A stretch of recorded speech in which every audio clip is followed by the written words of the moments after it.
Hello everyone, my name is David Santos. I'm a VCN systems engineer, and today we're going to talk about infrastructure as code with NSX. So, what's infrastructure as code? It's a way to configure the infrastructure, in our case network and security, using a script. So, the benefit of infrastructure as code is that it's declarative. What I mean by declarative?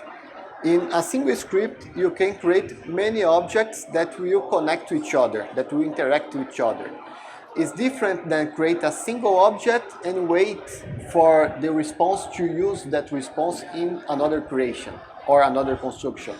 In a declarative model, you can create your whole infrastructure or your whole construct in a single API call or in a single script. It is also iterative. By iterative, I mean repeatable. You can repeat or do the same task again as many times you need. And you can also work with versioning. So you can create like infrastructure version 1, networking version 1, security version 2. And if you need to roll back, you can only restore your script and create the infrastructure the way it worked before. It's also composite, so it works like a Lego. You can build your infrastructure using multiple parts. So you can have a script for network, another script for security, and you can work with these two scripts together. It's searchable, so it's easy to find and replace things in the script. And it's also extensible. So you can use the same tool that you use, like Terraform or Ansible, to automate your NSX, your vSphere, your external load balancer, your external firewall, or integrate with AWS or Azure. So you can use the same script to interact with multiple systems at the same time. So why infrastructure as code? Because it's speed up and automate the deploy of repeatable tasks. So imagine that you have a lab or you have like a sandbox that you need to create multiple times. You can use infrastructure as code. Or you have a firewall template that you need to run multiple times. You can also use infrastructure as code. You can also glue together the application and the infrastructure in the same code. So create like virtual machines and also create the networks that they use, also the network firewalls and the load balancer, everything in the same script. Besides it's repeatable, it's stateful. So you can keep the desired state of your infrastructure. If someone messes up with the configuration, you only run the script again and you go back to the desired state. Versioning rollback, it's something really cool because you can work with the versionings. Like in a firewall rule, if you have something that works and you want to deploy a new firewall rule and suddenly something happens and broke your application, you can easily roll back to what you had before and then get everything ready again.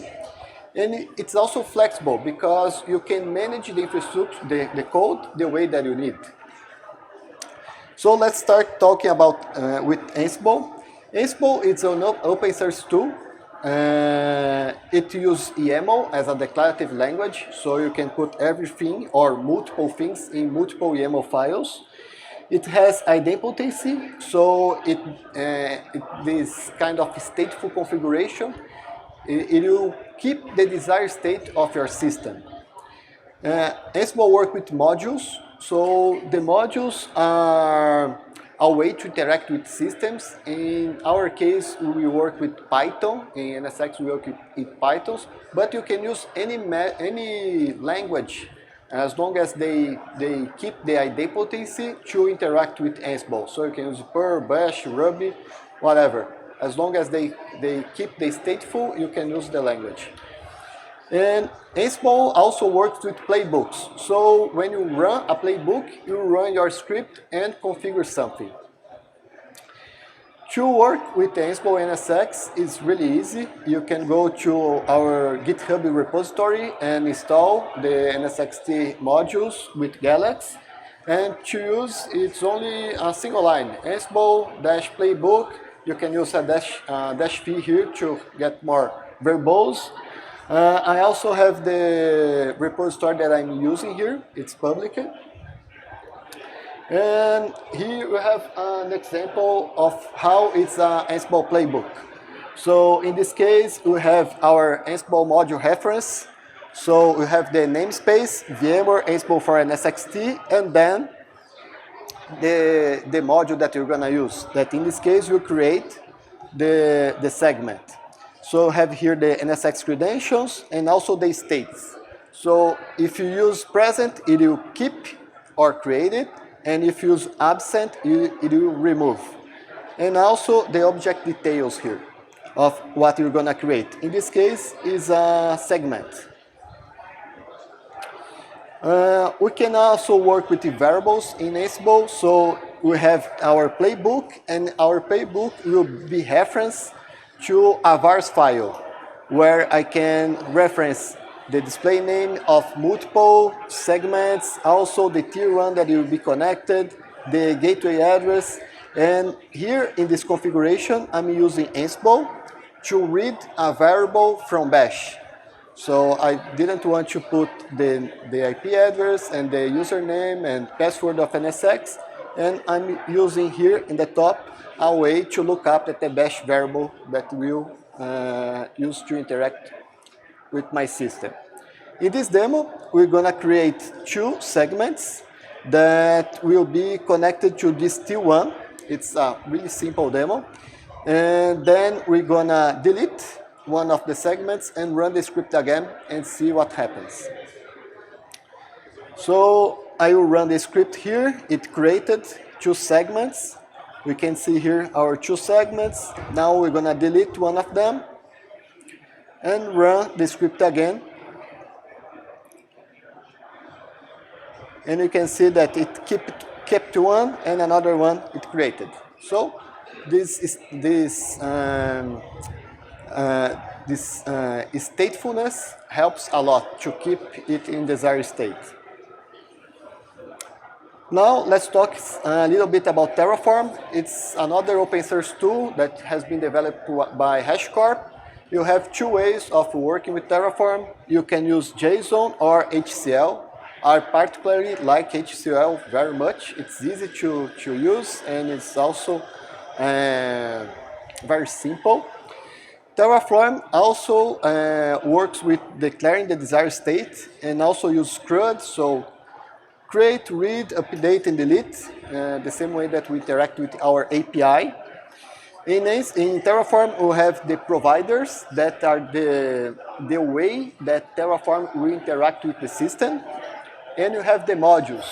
The modules are the script that you create to manipulate the infrastructure or the system.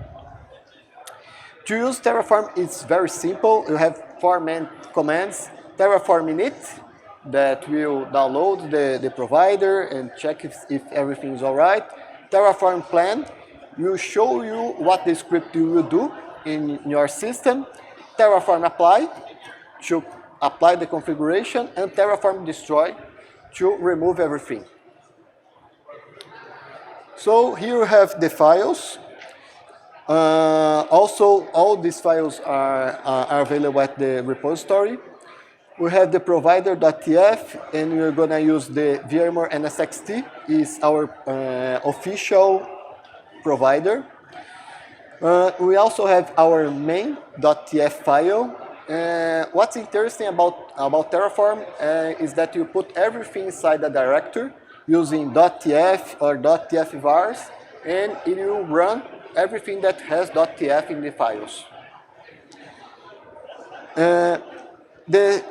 We also have in the main file have our script, the configuration file, and you have here the environment variables file, where I'm providing the NSX manager, username and password, and I'm also exporting those variables from bash. Here we have an example of how to create a segment and a tier 1 gateway in Terraform. Every time that I use a resource, I will create something in Terraform. So I will create a resource called tier 1 gateway, and it will use this command here to create our tier 1 gateway, NSX policy tier 1 gateway. It will create a tier 1 gateway with name T1TF, and here I have a little description. Here I also assign a variable to our resource T1 gateway. That's T1 gateway there, and I will use that variable to connect my segment that I will also be creating. Here I can provide some info as like DHCP address, and the IP default gateway.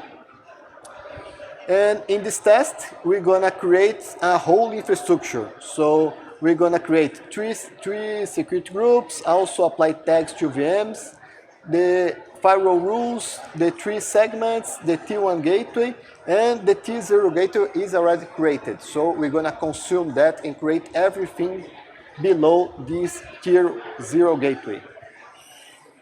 So this is our demo. We have our T0 gateway already created. Here we're gonna grab what will be created. So we create segments, groups, and firewall rules. Also apply the tags here. Now I'm gonna run a Terraform apply, auto approve. We can see that it created everything. If I click refresh here, I can see that it created a tier 1 gateway and also 3 segments.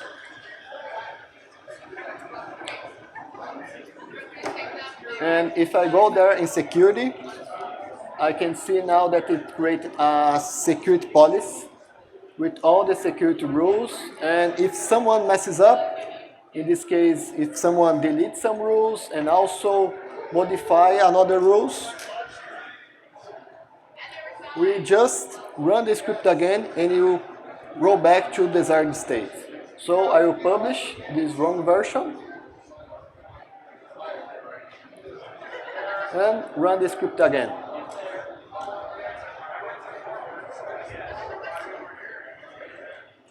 If I click refresh, the desired state of the configuration is back. And if I want to delete everything, Terraform destroy auto approve, and I will clean the environment as the way it was before. Click refresh, no firewall rules, and if I go to the segments, no segments. So, thanks everyone for watching. I hope I was on time, and I'm glad if I'll take questions offline. Thanks everyone.